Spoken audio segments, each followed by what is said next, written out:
Liverpool menang 2-1 atas Southampton di Carabao Cup, dan pertandingan ini penuh cerita menarik dari debut pemain-pemain muda, gol pertama Alexander Isak, assist brilian Federico Chiesa, sampai drama kartu merah Hugo Ekitike. Hari ini kita akan bahas semua momen penting ini, termasuk kenapa laga ini bisa saja jadi titik balik untuk proyek Arne Slot di Liverpool. Pertama-tama nih, pemain yang harus kita bicarakan adalah Federico Chiesa yang baru saja membuat masterclass dalam soal kreativitas. Chiesa kemarin benar-benar jadi motor serangan Liverpool di lini depan. Ingat loh, perjalanan Chiesa di Liverpool itu nggak mudah. Awal musim lalu, dia susah beradaptasi dengan intensitas Premier League, mengalami cedera beberapa kali, bahkan sempat dikritik karena masih belum tampil maksimal. Tapi kemarin itu dia menjawab semua keraguan. Dia menciptakan 2 assist, 1 untuk Alexander Isak setelah melakukan pressing dan intersepsi bola, dan secara nggak egoisnya dia kasih bola ke Isak yang bisa mencetak gol perdananya. Semuanya kontribusi dari Federico Chiesa. Dan yang kedua, saat ketika Liverpool imbang 1-1, ada bola lambung. Nah, Chiesanya itu harus mengontrol bola. Dan dengan sentuhan pertama, bolanya langsung jatuh pas di kakinya. Dan sekali lagi, secara nggak egois, dia kasih umpan ke Hugo Ekitike yang cuma tap in aja. Jadi dia itu sudah menghidangkan 2 makanan sedap untuk striker Liverpool, Isak dan Ekitike. Nah, ini sekali lagi yang gue mau ngomongin tentang Chiesa, kenapa dia bisa jadi pemain pentingnya Liverpool. Ini adalah pemain yang nggak egois sama sekali. Dia tuh selalu memikirkan timnya ketimbang dirinya sendiri. Chiesa itu sekarang lagi dalam momen terpuruknya. Dan biasanya pemain yang dalam keadaan terpuruk seperti ini mikirnya tuh diri sendiri, gimana caranya nge-score. Nah, tapi kemarin dia tuh ada 2 peluang bagus untuk mungkin bisa lebih egois dan mencetak gol buat diri sendiri. Tapi dia nggak mikirin hal itu. Tapi dia mikirinnya tentang kepentingan squad. Gimana dia bisa bikin timnya menang. Nah, dia sudah membuat keputusan yang baik, yaitu untuk memberikan umpan ke rekan setimnya. Dan ini sudah terlihat sih sikap profesionalismenya dan sikap kerjasamanya di dalam squad. Karena awal musim kemarin itu dia itu nggak dipercaya sama Arne Slot sama sekali. Tapi dia itu nggak menunjukkan ketidakpuasan. Tapi dia terus kerja keras, terus latihan, dan terus sabar menunggu peluang yang datang. Dan akhirnya peluang itu datang musim ini, dan gue senang banget sih dia bisa mengambil dengan kedua tangan. Jadi ini keren banget Federico Chiesa. Sikap profesionalisme itulah alasan kenapa banyak fans Liverpool yang memang senang dengan Chiesa.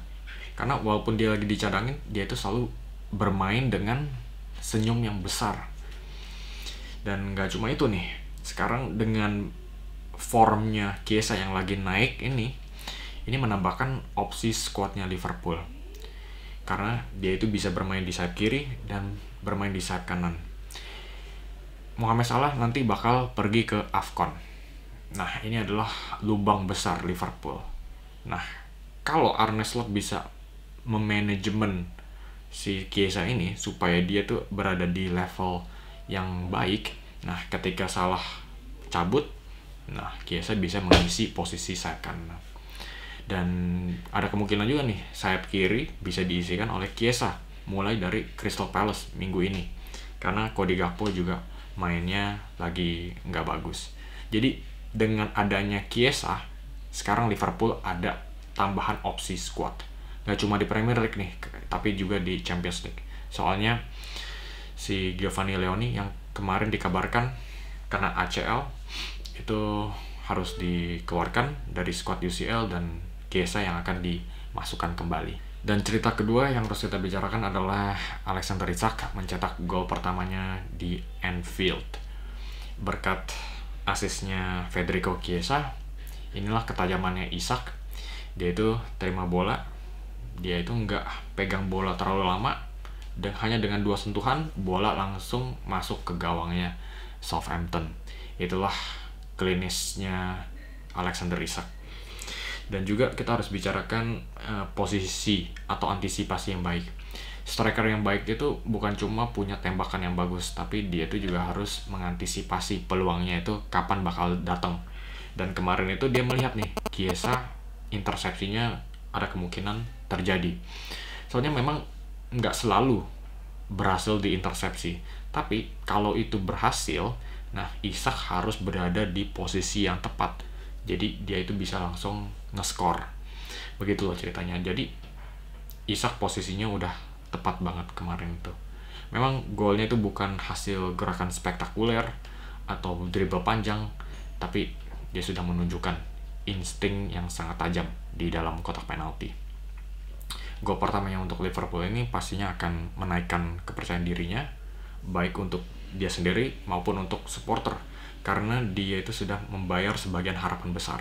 Dia itu datang ke Liverpool dengan harga transfer yang sangat tinggi, jadinya pasti ada tekanan nih di atas pundaknya. Jadi dengan ada gol pertama ini pastinya akan mengurangi beban tekanan ini. Tekanan mental itu penting banget loh, sangat signifikan, karena apa yang terjadi dengan Darwin Núñez itu bisa saja terjadi dengan Alexander Isak, ya kan? Tapi jadi semakin cepat dia itu mencetak gol pertamanya di Liverpool, ya semakin cepat tekanan mental ini berkurang. Drama terbesar tentu datang dari Hugo Ekitike, karena di menit ke-85 dia mencetak gol kemenangan, lalu selebrasi buka baju, kena kartu kuning kedua dan langsung diusir dari lapangan. Hugo Ekitike sebelumnya udah mendapatkan kartu kuning pertama, itu juga karena buang bola, karena nggak puas dengan keputusan wasit. Itu aja udah tindakan bodoh, terus ditambahkan tindakan bodoh yang kedua yang lebih bodoh lagi, dan akhirnya sekarang Ekitike harus absen di pertandingan berikutnya melawan Crystal Palace, laga yang sangat sulit, laga tandang, karena sanksi ini. Ekitike yang didatangkan Liverpool itu sudah menjadi pemain penting di lini depannya Arne Slot. Sudah mencetak 5 gol dalam 8 laga. Kehadirannya itu sudah memberikan opsi dan kedalaman squad untuk Liverpool. Jadi dengan absennya Ekitike ini merupakan kerugian besar bagi Arne Slot untuk bisa merotasi pemain. Karena dia itu nggak cuma bisa merotasikan di posisi striker untuk Isak yang masih belum fit maksimal, tapi dia juga bisa bermain di sayap kiri loh. Bisa menggantikan Cody Gakpo kalau diperlukan, karena sekarang ini Gakpo memang mainnya lagi jelek banget gitu. Jadi dengan absennya Ekitike pun ini juga tindakan yang bodoh bagi ya kesempatan dia sendiri, karena ini juga membuka kesempatan besar bagi Alexander Isak untuk bisa mendapatkan lebih banyak waktu bermain. Karena sebelum ini yang tadi gue sebut, dia udah mencetak 5 gol dalam 8 laga. Dia itu udah jadi striker utamanya Liverpool, dan sekarang tugasnya Isak untuk mencopot dia dari posisi itu. Tapi sekarang dengan tindakan yang nggak perlu ini, ya dia kasih kesempatan buat Isak untuk bisa mengamankan posisi striker utama. Dan usai laga, pelatih Arne Slot pun juga sudah secara terbuka mengkritik keras tindakan Ekitike, menyebutnya tindakan yang bodoh dan nggak diperlukan. Ini menunjukkan ketidakpuasannya si Slot terhadap ya sikapnya Ekitike yang nggak disiplin dan nggak profesionalisme tinggi, karena dia ya harus meninggalkan timnya itu dengan 10 pemain. Dan sebetulnya ketika kartu kuning pertama itu terjadi, gue tuh sempat kepikiran, wah ini si Slot harus wanti-wantiin nih, jangan sampai kena kartu kuning kedua. Karena gue lihat tipenya itu ya rambutnya bersinar, ngejreng. Ini tipe Balotelli banget nih, bisa aja kena kartu kuning kedua. Dan akhirnya itulah yang terjadi. Tapi nggak semuanya sempurna dari Liverpool. Meskipun berhasil menang 2-1, gol penyama Southampton itu datang dari kesalahan Wataru Endo yang gagal menghalau bola dan malah sundulan bolanya itu malah jatuh di kakinya pemain Southampton. Dan ini buat pertanyaan besar nih, apakah Liverpool butuh gelandang bertahan lagi yang lebih solid, apalagi kalau Ryan Gravenberch cedera. Kalau Gravenberch cedera dan Endo yang harus dipercaya di posisi gelandang bertahan, ini bisa kacau balau karena dia kelihatan nggak nyaman dalam tekanan dan dia kurang stabil. Jadi ini masalah besar nih buat lini belakang Liverpool. Apalagi juga kemarin Giovanni Leoni yang bermain sangat bagus, sangat kalem, sangat prima, fisiknya juga sangat kuat. Dia kemarin sudah bermain seperti Van Dijk masih muda, tapi sayangnya dia harus keluar dengan cedera, dan kemarin sudah dapat hasilnya. Ternyata cederanya itu sobek ACL-nya. Gue pernah sobek ACL juga, itu gue harus absen main amatir itu 6-9 bulanan. Nah ini masalahnya si Leoni, kalau sobeknya itu penuh, nah itu bisa 6-9 bulan, itu kayak Rodri. Tapi kalau sobeknya cuma sebagian aja, separuh aja, nah itu mungkin 2-3 bulan juga bisa balik lagi. Jadi ini masih menunggu kabar medis dari Liverpool.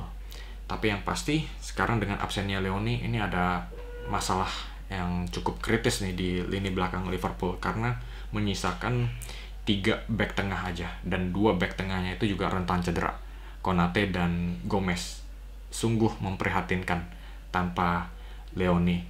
Dan menurut gue ini bakal memaksa Liverpool untuk mencoba membeli Marc Guéhi di bulan Januari.